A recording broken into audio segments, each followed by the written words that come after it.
Hello everybody, and welcome to the next episode of my Dark Souls 2 Faith Build playthrough. My name is Tebriel, and today we're going to continue our journey throughout Drangleic. In the last episode, I died to a very bad PvP battle and talked to a scorpion man. We found ourselves a key over there from that dead guy, and now we're going to continue. Let me see here really quick. I think I got plenty of stuff. Alrighty, I'm good, just need to sit. So, there we go. Okay. Now that I got that key, I believe that'll open the door there. As well as one or two other things. I'm not so great at remembering everything in this game exactly. There are a lot of things I'm very unsure about, as I haven't played this game nearly as much as I played Dark Souls, the first one.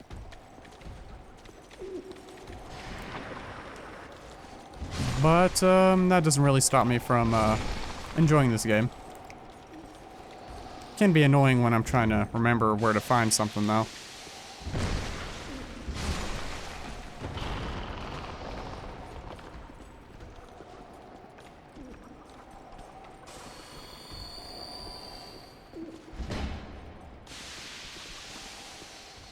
Okay, we're gonna kill a couple more of these guys, not get ourselves petrified. They seem much easier to kill in this than in the original game. And hey, Fanky.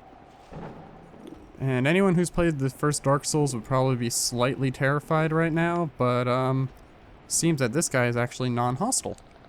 Thank you for helping me. I am Ornifex. I owe you some form of thanks, but have nothing for you at the moment. If it would not trouble you, could you visit my abode just down the way? Thank you, kind traveler. I believe that I can be of assistance if you would visit me at my home. Thank you. I believe... Okay. That is a blacksmith, actually. It is one of the two blacksmiths that you can use to gain boss soul weapons. Or, yeah. Weapons that uses boss souls. You can also buy various other things off of them as well, but that's the most notable. What is this guy doing?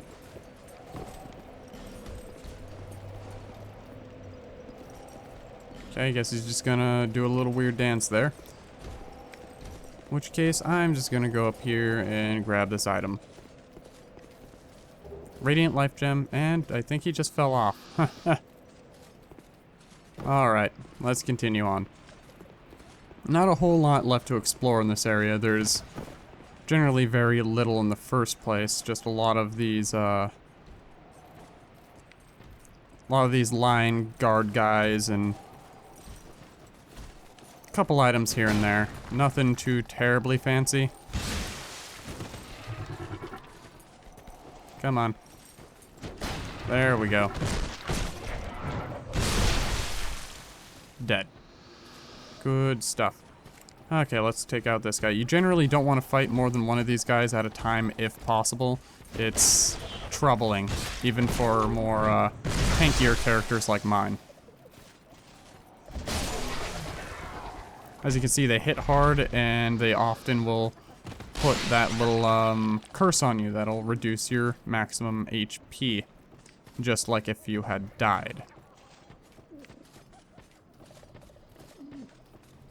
Just checking up here really quick.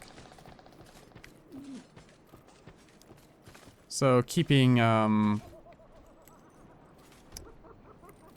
good lookout is pretty vital to tackling this area with any sort of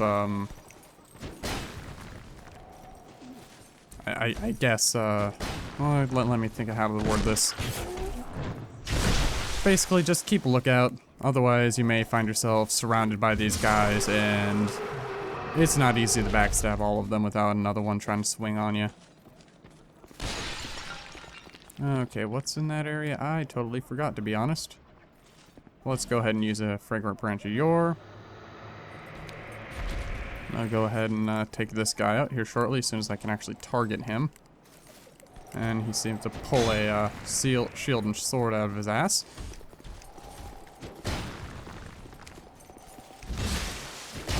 Okay.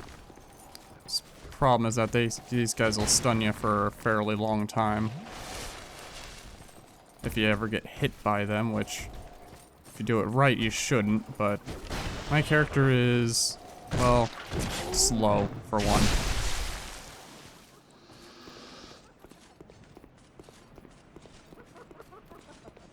Okay. And it's a chest. I don't know why we couldn't have just, you know, leaped over the edge here. I mean, there's only just a little bit there, but okay. And we got the Lion Mage robe, cuffs, shirt, and another fragrant branch of yore. So cool stuff. See, this is one thing that kind of annoys me about some game design is, why can't I just jump over this? Why do I have to use the fragrant branch of yore to get this guy out? I could have just, you know, jump over the ledge, open the chest. If they're going to design an area in which you have to go through a specific way, like find a key to open a place, they need to design it to where there isn't an obvious answer like this. Because otherwise it's just annoying. Not to say that, you know, some of my favorite games have never had this problem. I mean, games like Mario, some Mario games would have that. Same thing with many Zelda games. And the lack of a jump button in Zelda games kind of, really emphasizes that. A lot of the time when you jump in a Zelda game, you just run up to an edge, and you'll immediately leap off of it instead of having a dedicated button. Which can be a bit annoying at first. And if there was a designated button, it would render some puzzles completely useless. And trivial, I should say. So I don't know. I just like to think about stuff like that sometimes. Some weird game design decisions that just strike me as odd. So if we go through here, we'll finally be getting to where we need to go. I mean, it's only been a little bit. Let's see here. I'm probably going to want to use that human effigy here soon. Go ahead and use this really quick. And then I'll pop a life gem on me. Get my health back up. And I don't think she poisons, but I'll keep that on me just in case. Okay, everything else looks pretty decent. Okay. Should I bring a partner? Oh, this is just Man Scorpion Tark. You know, I think I'll bring him anyways, just for the spectacle of it. Generally, this boss isn't too terribly hard. He makes it a little bit easier. But I just like having him anyway. He looks pretty cool. Always liked centaur-esque like characters. You know, half one animal, half another. Or half human. It looks pretty interesting. And if you know, go in here, you'll see that that's the boss. And then she pops up, and just like her counterpart, it's a giant scorpion, although she has 2 stingers instead of just the one.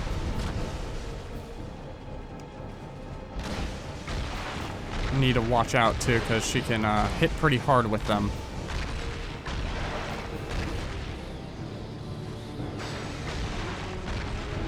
Don't want to get hit by them.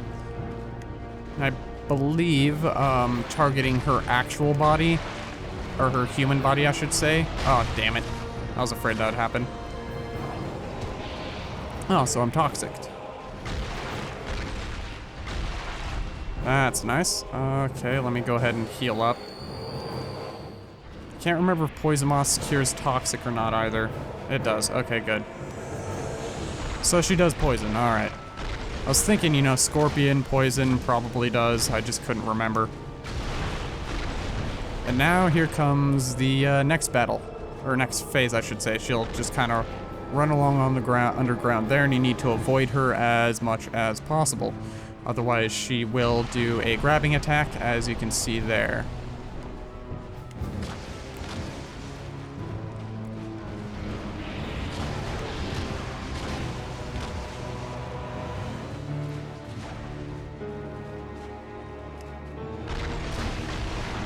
And dead. Awesome stuff. And Tark survived the day. So we got our soul. And if you look over here, the only way to actually get this thing up is to have her explode under it, if I remember correctly. When she's under the ground. However, I think there's only some, God, what are those things called? They, light up your torch. I believe those are the only things that are there. So not quite worth it, in my opinion. And we have a status defect of some sort, I think. Let me go ahead and take a look at that really quick. Thought I did anyways. Do I?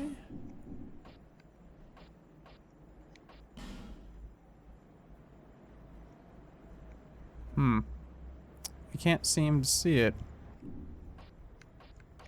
I'm not exactly sure what that is, to be honest.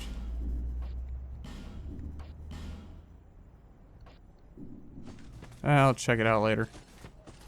It's probably something broke or something. It doesn't appear so, though. Regardless, we are going to go back to Man Scorpion Tark now that we killed his betrothed with his help. This will get us a nice item.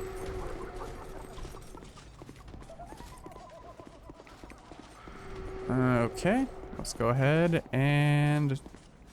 He's not here. Huh. He survived. Where is he? Exactly. Maybe I need to sit down at a bonfire first. Because I thought he would be here. Or maybe he moves. It's been so long. Sorry for the rest of people. I was never familiar with Dark Souls 2 all that much in the first place. I mean, beat the game on 1 or 2 characters, but other than that, I never really sat down to do a huge, in-depth playthrough of the game. And that did absolutely nothing. Yeah, these guys are really, really immune to magic effects, if I remember right. And he didn't like me doing that. Just gonna chug a potion. I'm going to sit down at a, at an area anyways. Come on, get out of the way. Don't want to get... This is annoying. Who would design these doors to be like this? And of course I'm cursed. Okay, now this is just getting annoying.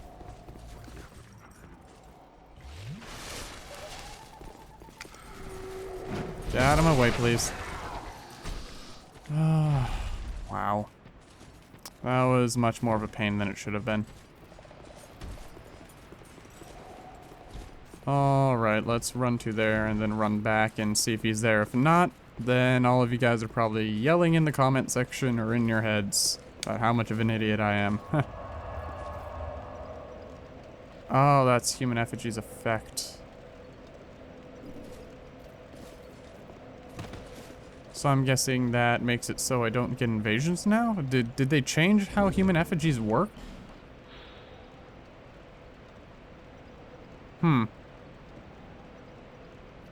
I think they did.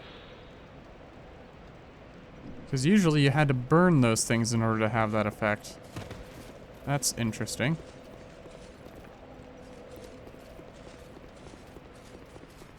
I did not know this. I guess they changed that some time ago. I haven't played this game in a while and haven't really kept up on the patch notes much, so... Sorry that my ignorance is showing quite a bit here.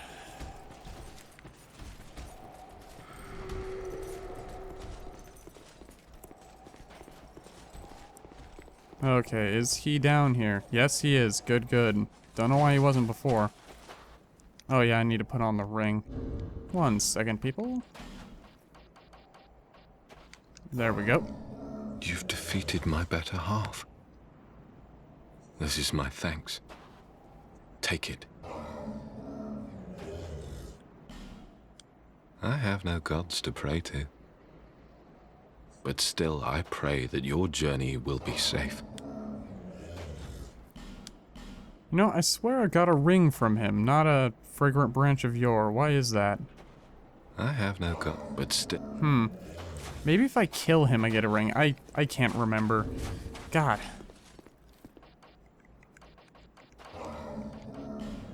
So friggin' rusty. There we go. Got everything we need here.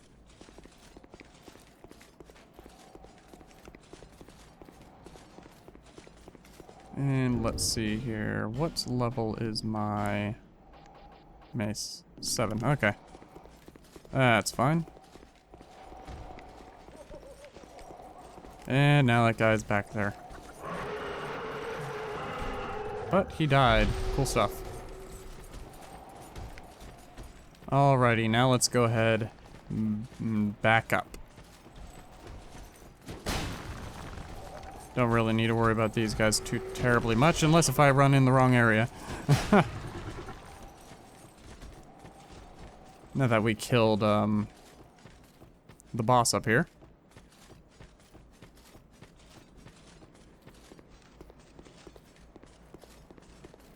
So yeah, we needed to go this way. I just wanted to talk with him. Because I thought I got a ring, but I guess not.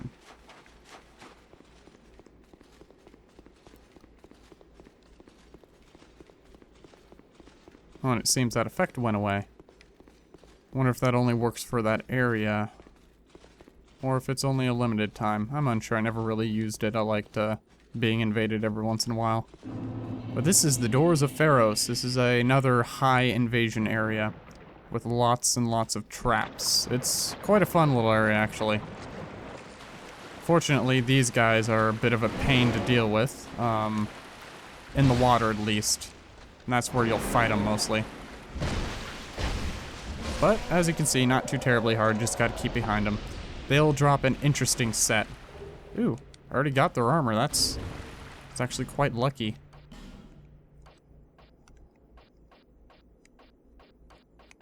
Right here adds a lot of weight, but that is quite a lot of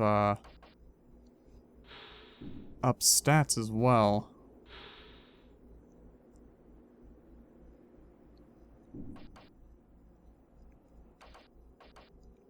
This one almost seems to be better in almost every regard except for poise. Quite interesting. May want to start wearing that, the Drangleic mail. Because everything here seems to be a little bit troublesome in terms of its armor value anyways.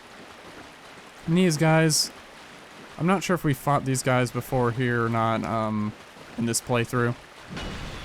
But they're basically the dwarves of this game. Ooh, a great hammer already. Ooh, that's nice.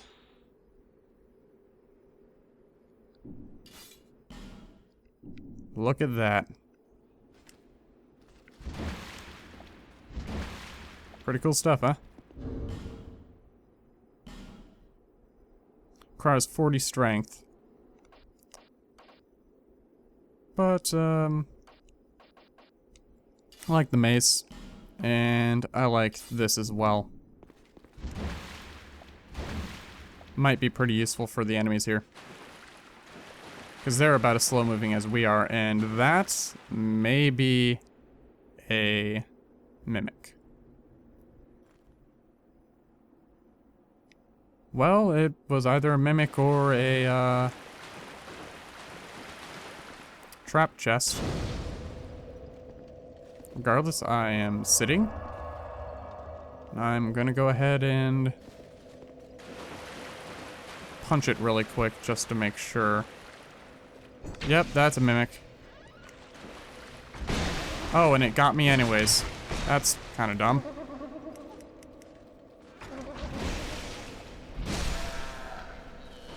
Okay. Black Scorpion Stinger and Dark Leggings. Cool stuff. Got what we needed.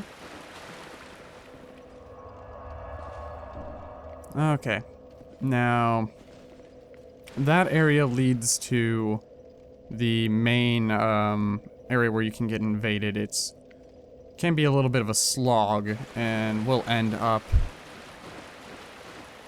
at a boss which seems to be overtuned the first time I fought it. It was kind of a pain in the butt, to be honest.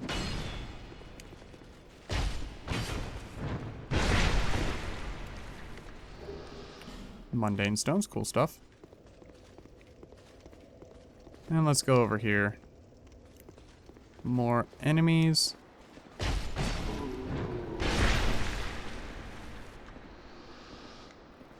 Seems they're all just dropping stuff. Dragon Charm. Awesome. So we got a bunch of stuff. Let's go check out those boots, too. Weighs a little bit lighter, but, not so much its armor value. It is not really that worth it. Seems I'm having trouble articulating my thoughts today. Sorry for all my mumbling and jumbling of words.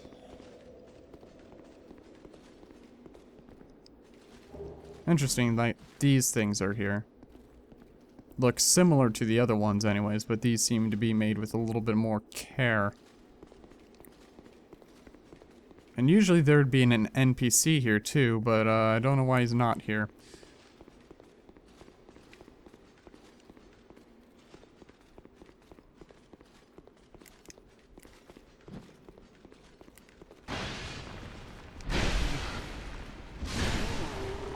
Wrecked. Oops. Okay, let's see. Nope, he's gonna run off. Okay, I kind of figured that.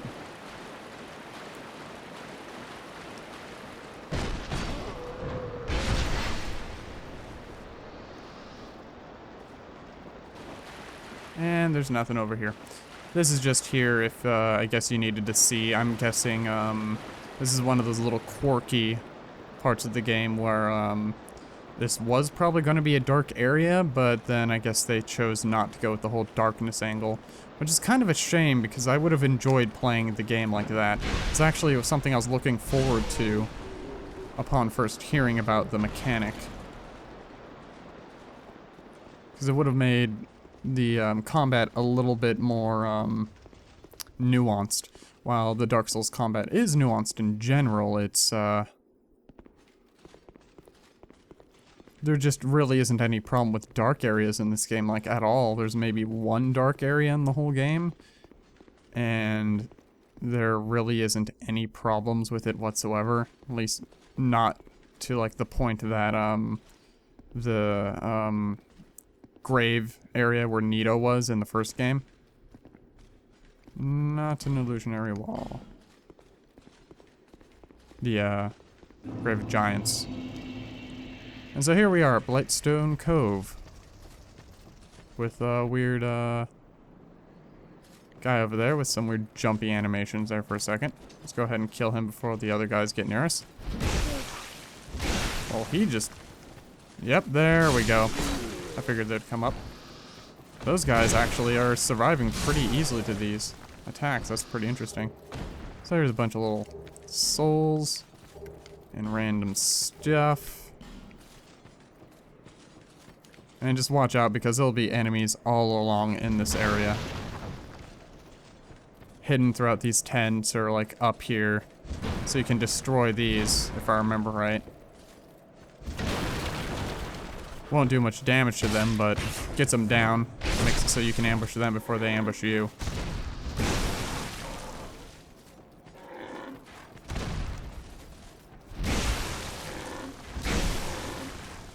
That pig can take a lot of damage. Tynite shard, cool stuff. And in here you see that there's a chest, but no real way inside.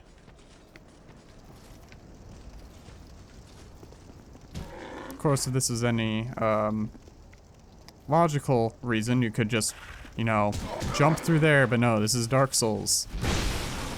And this is video game logic. You can't go through there. You have to go through a different way.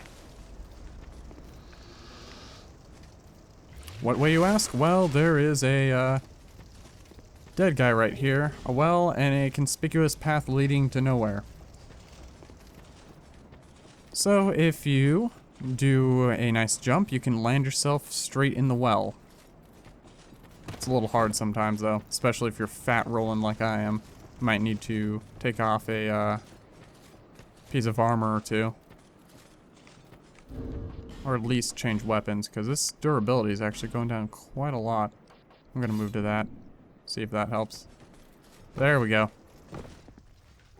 Holy water, awesome stuff. And just clip ourselves through a couple pieces of random wood.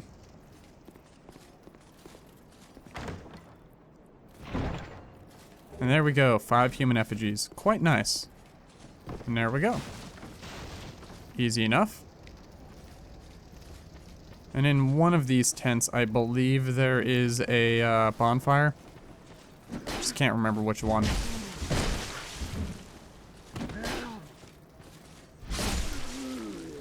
There it is.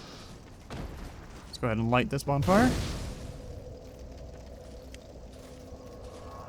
And finally at a rest. And keeping with the shorter nature of my recent episodes, I think I'm going to call it here. As soon as we get this guy out of our way. This area is a little bit dangerous. They'll start coming running after you as soon as you get out of the bonfire, unfortunately. So as soon as I am in a little bit more of a safe area, I'm going to call it. I'll just go ahead and run over here, I think. You can actually see everything that's going on from here.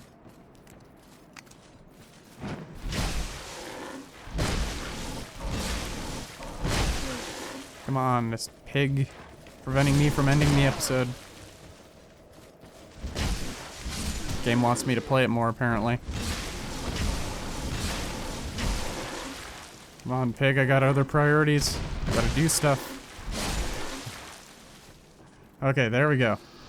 Alright, so thank you all for joining me, and I hope to see you all in the next episode, which will be very shortly, unlike past month or so, where I haven't put out anything. Very sorry for that, by the way. Last episode wasn't an April Fool's joke, by the way.